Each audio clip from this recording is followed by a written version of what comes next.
warahmatullahi wabarakatuh. Alhamdulillahirabbil alamin wa bihi nasta'inu ala umuri dunya waddin. Wassalatu wassalamu ala sayyidil mursalin wa ala alihi wa ashabihi ajmain. Amma ba'd. Rabbi shrah li sadri wa yassir li amri wa hlul 'uqdatam min lisani yafqahu qawli. Rabbana iftah bainana wa baina qaumina bil haqqi wa anta khairul fatihin. Subhanaka la ilma lana illa ma 'allamtana innaka antal alimul hakim. Bismillahirrahmanirrahim. Pada mapel kaidah fikih ini Ustaz akan memulai pembelajarannya dari kaidah yang ke-30. Nanti kalau seandainya ada di antara kalian yang sudah ada artinya, ya disimak, mengulang ya. Tapi kalau seandainya belum ada artinya, ya nanti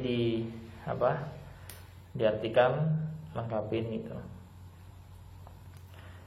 Ya, ar-rukhasu la tunatu bil ma'asi. Al-qaidatus salasuna. Ar-rukhasu, rukhsah atau keringanan, dalam kurung keringanan. Rukhsah adalah keringanan. Kita sudah pernah mempelajari tentang rukhsah ini di bagian awal usul fikih. Nah, rukhsah itu adalah suatu amalan dalam ibadah yang mana asalnya berat itu menjadi mudah, itu namanya rukhsah. Seperti sholat zuhur misal 4 rakaat, itu bagi orang yang musafir itu dia diperbolehkan sholat dengan 2 rakaat. Nah, asalnya 4 menjadi 2. Itu merupakan rukhsah atau keringanan. Nah, itulah yang disebut dengan rukhsah. Ar-rukhasu, rukhsah atau keringanan, la tunatu bil ma'asi, itu tidak berlaku sebab dengan kemaksiatan. Nah, insyaallah bakal lebih jelas dengan contoh-contoh ini. Al-amthilatu, contoh-contoh. Minha, diantaranya, la yastabihu, tidak diperbolehkan, al-asi, bagi orang yang maksiat, bisafarihi, sebab safarnya, sebab perjalanannya, syai'an, apapun, min rukhosis safari, dari keringanan-keringanan safar. Min rukhosis safari, dari keringanan-keringanan safar. Minal qasri, seperti qasar salat, wal jam'i, dan jamak, wal fitri, dan berbuka. Berbuka maksudnya tidak puasa ketika waktu puasa gitu. Jadi gini, pada hukum awalnya bagi orang yang dalam perjalanan, dalam safar, dia itu diperbolehkan mengqasar dan menjamak sholat. Dan begitu juga diperbolehkan untuk Allahumma sholli ala sayyidina Muhammad, tidak puasa ketika dalam perjalanan. Dan perjalanannya adalah perjalanan jauh gitu. Namun di sini ada pengecualian, yaitu bagi orang yang perjalanannya itu adalah perjalanan maksiat. Orang yang bermaksiat sebab perjalanannya, maka dia tidak diperbolehkan qasar dan jamak sholat gitu. Contohnya, ada orang si A misal. Nah, ada orang, dia mau pergi ke kota B, tujuannya adalah untuk bermaksiat gitu. Perjalanannya ke kota B untuk menjual diri misal, naudzubillah min dzalik. Dia perjalanannya ke kota B untuk melakukan kemaksiatan. Kemaksiatan ya macam-macam, apapun kemaksiatannya itu. Entah itu dosa kecil maupun dosa besar, sama. ada orang pergi ke kota B untuk melakukan kemaksiatan, itu namanya itu namanya dia bermaksiat sebab perjalanannya. Maka seseorang tadi itu dia tidak diperbolehkan untuk qashar dan jamak sholat. Ya. Nah, maka dalam perjalanan dia kalau mau sholat ya sholat dengan sempurna. Zuhur 4 rakaat tidak boleh diqashar, zuhur pada waktunya, asar pada waktunya gitu. Begitu juga dia tidak boleh berpuasa. Apapun dari keringanan-keringanan safar ini. Minha di antara contoh-contoh kaidah rukhsah itu tidak tidak berlaku sebab dengan kemaksiatan. La yastabihu, tidak boleh al-asi bagi orang yang maksiat bisafarihi sebab safarnya, lau kana muttarron, sekalipun dia terpepet atau darurat, dalam keadaan darurat. Apa? Tidak boleh apa? Aklul mayitati, makan bangkai, walahmul khinziri, dan daging babi itu, dan daging babi. Ini sama.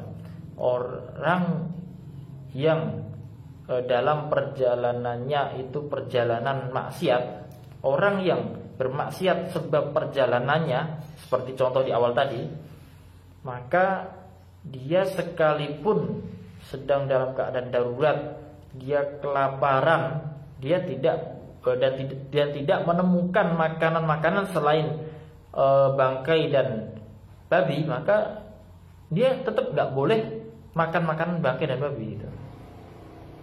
Ya terus Ustaz, kalau dia sampai mati bagaimana? Nah, kalau seandainya keadaan seperti itu, ya udah, kamu tobat saja. Kamu jangan teruskan perjalanan kamu untuk melakukan kemaksiatan tersebut gitu. Udah tobat, kalau udah tobat, udah kamu boleh makan. Seperti hukum awal bahwasanya orang yang sedang dalam keadaan darurat, lapar banget dan tidak mendapatkan makanan selain bangkai dan daging babi, dia boleh makannya gitu.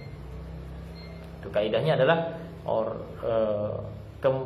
kemudahan-kemudahan atau keringanan itu tidak berlaku sebab kemaksiatan. Insyaallah bisa difahami ya. Seorang yang contoh nomor 2 ini bahwasanya sekalipun seseorang itu kelaparan dalam keadaan darurat dan tidak menemukan makanan selain bangkai dan daging babi, kalau seandainya hal itu disebabkan perjalanannya untuk kemaksiatan, maka dia tidak diperbolehkan makan makanan itu. Tidak diperbolehkan makan daging babi dan bangkai bagi orang yang bermaksiat sebab perjalanannya. Al-qaidatul hadiyatu wassalasuna, kaidah yang ke-31. Ar-rukhasu, keringanan. Ar-rukhasu keringanan atau rukhsah. Ar-rukhasu rukhsah, la tunatu tidak berlaku, la tunatu bisyaki tidak berlaku sebab keraguan, afwan.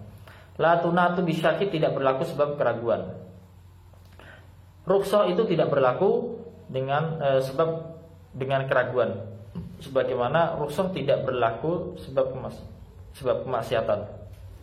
Alam silatu, contoh-contoh. Minha di antaranya wujubul ghusli,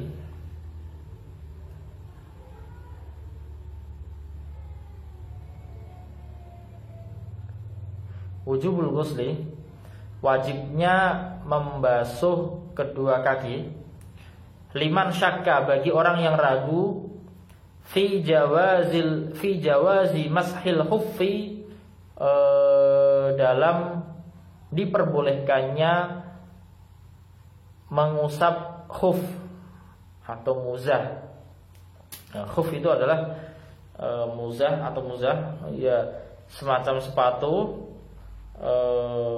entah itu dari kulit atau dari bahan yang lainnya, yang mana barang tersebut itu rapat, tidak tembus air, juga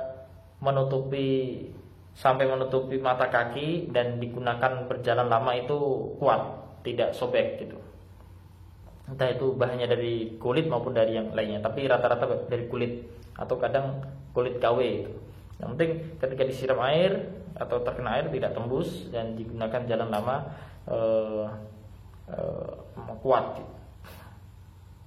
Nah, ini dalam syariat itu ada gini. Boleh seseorang itu memakai khuf itu, dan ketika sudah memakai khuf, nanti ketika wudu, muka, tangan dan seterusnya, ketika sampai pada kaki, nanti cukup hanya mengusap bagian permukaan khufnya, tidak harus melepas menyiram air ke kakinya, nggak harus itu. Cuma ada syarat-syaratnya. Termasuk syaratnya adalah ketika memakai itu harus dalam keadaan suci dari hadas dia. Gitu. Misal gini, termasuk syaratnya kan itu tadi. Syaratnya dia boleh mengusap khuf adalah dia memakai khufnya itu sudah dalam keadaan suci dari hadas. Nah, kalau seandainya ada orang ragu ketika wudhu, dia ragu, saya ini tadi saya ini tadi ketika memakai khuf ini sudah dalam keadaan suci dari hadas apa belum ya? Nah, maka ketika dia ragu, dia wajib melepas khuf tersebut dan membasuh, dalam artian wudhu dengan sempurna gitu, karena keraguan. Nah, mengusap permukaan khuf saja itu merupakan keringanan. Mungkin kalau di Indonesia tidak kerasa keringanan tersebut. Ini kalau di daerah Timur Tengah sangat terasa banget. Itu sangat membantu banget, sangat meringankan banget. Karena ketika di musim dingin, nah itu biasanya makanya khuf itu. Ketika di musim dingin itu kalau membasuh kaki dengan air itu rasanya berat banget dan sangat memberatkan gitu. Tapi kalau yang diusap hanya khufnya saja kan itu nggak basah dan nggak kedinginan gitu. Karena kalau udah musim dingin ya dingin banget.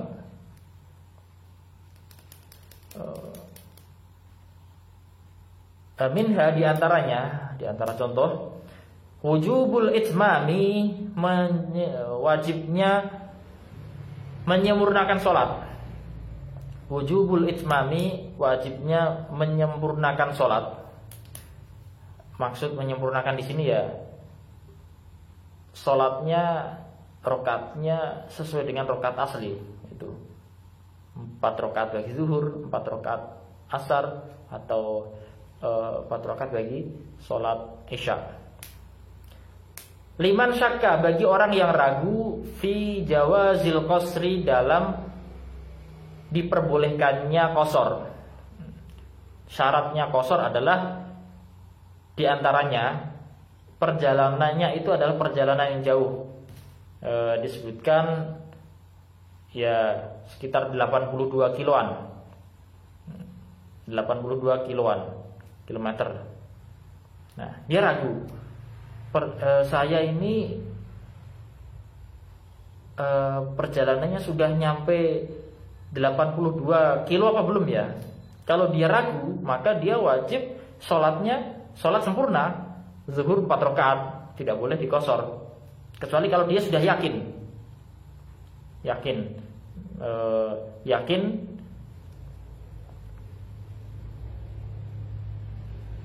liman syakka fi jawazil qasri wujubul itmami, liman syakka fi jawazil qasri. Nah,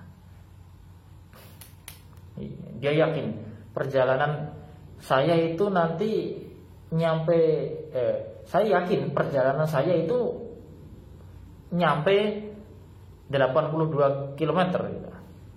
Kalau nggak yakin perjalanan saya ini itu sudah nyampe nanti nyampe nggak ya 82 km, sudah nyampe batas diperbolehkannya qashar apa belum ya. Kalau ragu ya buat dia wajib sholatnya dengan sempurna, itmam. Oke, Ustaz ambil dua contoh saja untuk kaidah-kaidah ini. Mungkin kalau ada yang pengen ditanyakan nanti ditanyakan. Al-qaidatus tsaniyatu was-salasuna, kaidah yang ke-32. Makana aktsara fi'lan, sesuatu yang banyak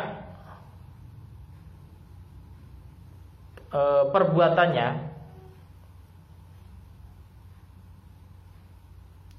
karena aktsara fadlan, maka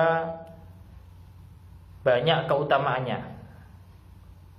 Sesuatu yang banyak perbuatannya atau sesuatu yang banyak pekerjaannya gitu, maka banyak keutamaannya. Al-amsilatu contoh-contoh. Al-amsilatu contoh-contoh. Minha diantaranya, karena faslul witri, memisah sholat witir. Maksud memisah itu gini, sholat witir itu adalah sholat yang ganjil. Kalau kamu melaksanakan sholat witir itu 3 rakaat dengan menjadikan 2 kali sholat, misal 2 rakaat sama 1 rakaat, itu namanya memisah. Tapi kalau kamu 3 rakaat tersebut kamu gabung jadi 1 sekali selesai atau 1 salam, itu namanya menyambung.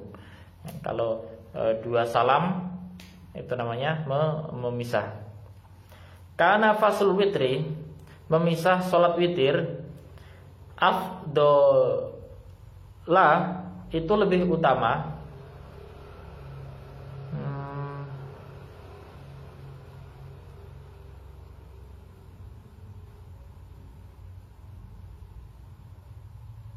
Ya, itu lebih utama min waslihi, daripada menyambungnya.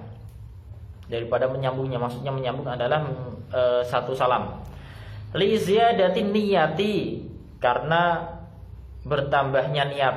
Kalau dia salamnya 2, berarti kan takbiratul ihramnya kan 2 kan? Nah, dan dia juga niatnya 2 kali gitu. Wa takbiri, dan takbiratul ihram, wassalami, dan salam.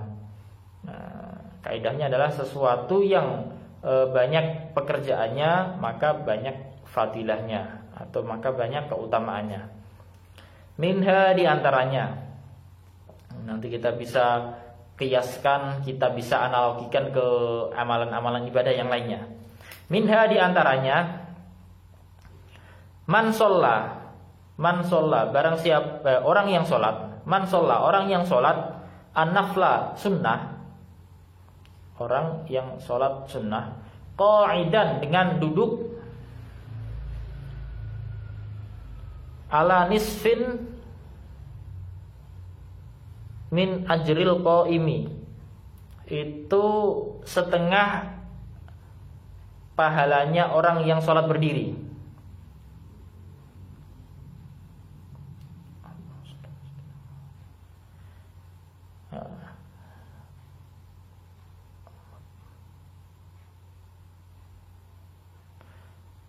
Sepertinya ada komanya dan ada wawu, ada wawu atafnya. Wallahu a'lam bishawab. Muttaji'an, wa muttaji'an. Muttaji'an, muttaji'an, yang sholat miring, sholat miring, alan nisfi minal qaidi, itu setengah pahalanya orang yang duduk gitu. Dalam sholat sunnah itu diperbolehkan sholat dengan berdiri, sholat dengan duduk boleh, sholat dengan tidur miring juga boleh, sekalipun dia tidak sakit. Sholat sunnah lah ya, sholat sunnah. Ya, namun pahalanya berbeda. Orang yang sholatnya duduk itu setengahnya orang yang sholatnya berdiri, karena tentu dalam gerakan-gerakannya itu lebih banyak kan orang yang sholatnya berdiri. Begitu juga yang sholatnya dengan duduk miring. Al-qaidatus salisatu wassalasuna, kaidah yang ke-33, ma la yudraku kulluhu, sesuatu yang tidak bisa diperoleh semuanya. La yutraku, maka tidak ditinggalkan, kulluhu, semuanya. Sesuatu yang tidak bisa diperoleh semuanya, maka ya jangan ditinggalkan semuanya gitu. Contohnya misal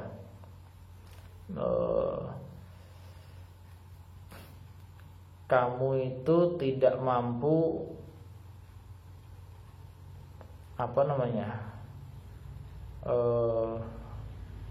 melaksanakan di bulan Ramadan, kamu tidak mampu melaksanakan di bulan Ramadan untuk menghatamkan Al-Quran 30 juz misal. Nah, kalau kamu tidak mampu melakukan semuanya, ya jangan ditinggalkan semuanya, sebagiannya paling tidak gitu.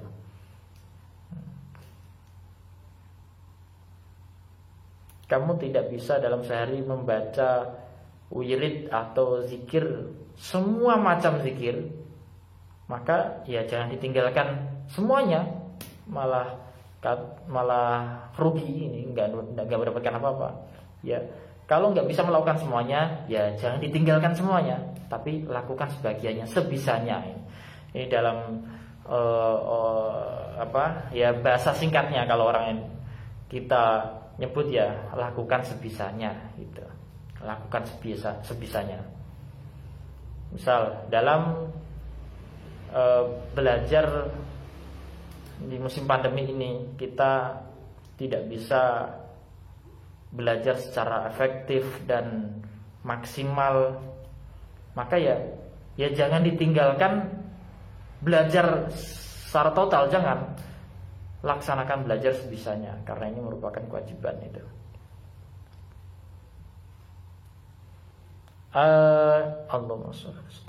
Al-amthilatu, contoh-contoh ini.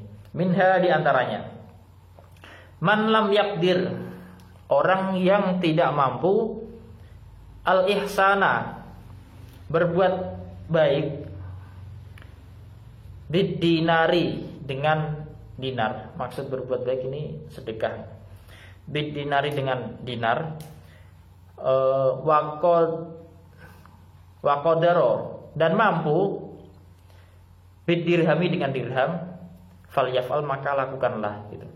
Kalau kamu tidak bisa bersedekah dengan dinar dan mampunya hanya